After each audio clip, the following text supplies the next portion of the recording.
The idea of owning your own piece of land can feel, well, huge, really complex. But what if we thought about it a little differently? What if it wasn't a chore, but more like a grand adventure, a quest for your own little piece of the world? Well, this explainer, this is your map for that quest. We're going to turn a really daunting process into clear, achievable steps. So let's start with the biggest question of all. What's this for? Seriously, when you close your eyes and picture this land, what did you see? Is it a cozy little homestead, maybe a garden, a few chickens? Or is it a rugged getaway for hunting and camping on the weekends? Or hey, maybe this is a long-term thing, a legacy for your family. Getting that vision crystal clear in your head, that's step one, and it's the most important one. Okay, so with that dream in mind, it is time for our first section, drawing your treasure map. And look, this isn't about boring paperwork. This is about defining the coordinates for your search, making absolutely sure you're heading in the right direction from the get-go. Now, what's really cool here is how these simple questions all connect. How many acres do you need? Well, that totally depends on its purpose, right? A little home site might just need a couple, but a working farm, you might need 20, 30, or more. And of course, location determines your commute and access to groceries. But pay very close attention to that last one, your budget. Don't just think about the sticker price of the land. You have to factor in the potential cost for clearing trees, putting in a driveway, maybe drilling a well or running power lines. That is the real cost of your adventure. Okay, so your map is drawn. Now what? It's time for section 2, scouting the terrain. Think of this as the modern-day exploration phase. You get to use all these incredible tools to survey the landscape from your couch long before you ever put your boots on the ground. So, searching for land is actually a skill. Yeah, you can start broad with Google, but you're going to want to quickly move over to those specialized land marketplaces. Why? Because their filters are way better and the data for vacant lots is just more accurate. And get specific. Don't just search land for sale. Try searching for acreage with creek or wooded hunting land in X county. And pro tip, set up those email alerts. Let the opportunities come to you. And this slide, this perfectly illustrates the two sides of your research coin. On the left, you've got what digital maps show you. The topography, the flood zones, is there even a road to it? That stuff is fantastic for a first look. But on the right is the local intel. This is the stuff you absolutely have to check by calling the county planning office. Can you even build a house there? What are the property taxes going to be? Trust me, falling in love with a property you can't actually use for your dream is a classic mistake you can totally avoid right here.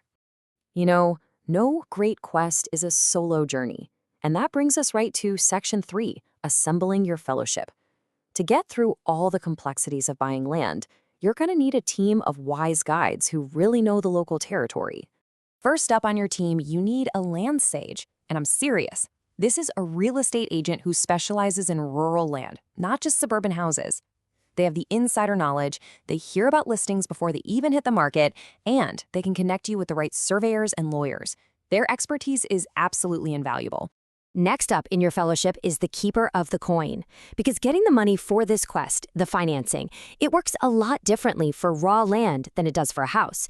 You really need to know the rules of this game before you even think about making an offer. And here it is. This is the key number to burn into your brain. Land loans, they typically require a much bigger down payment. We're talking 20 to 50%.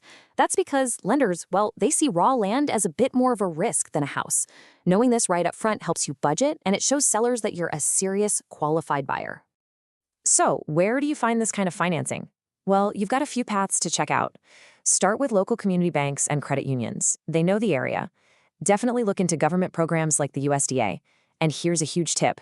Do not overlook seller financing.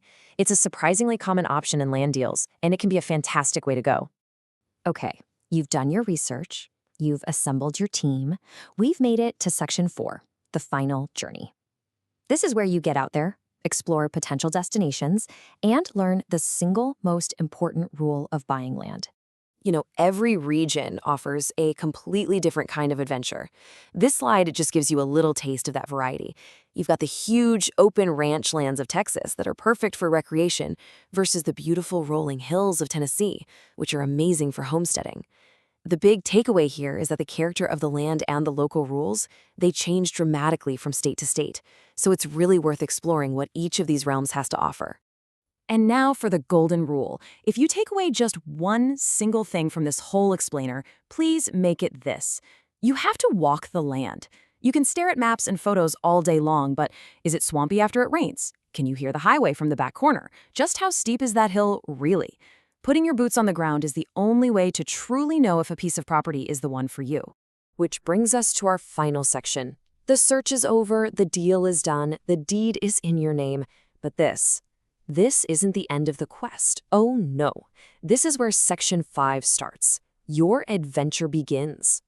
Buying land is about so much more than just property. It's about securing a place to build your future, a place to create, to relax, to grow. The treasure map has led you here, but the rest of the story, well, it's totally unwritten. Your land is out there waiting for you. The only question left is, what story are you going to write on it?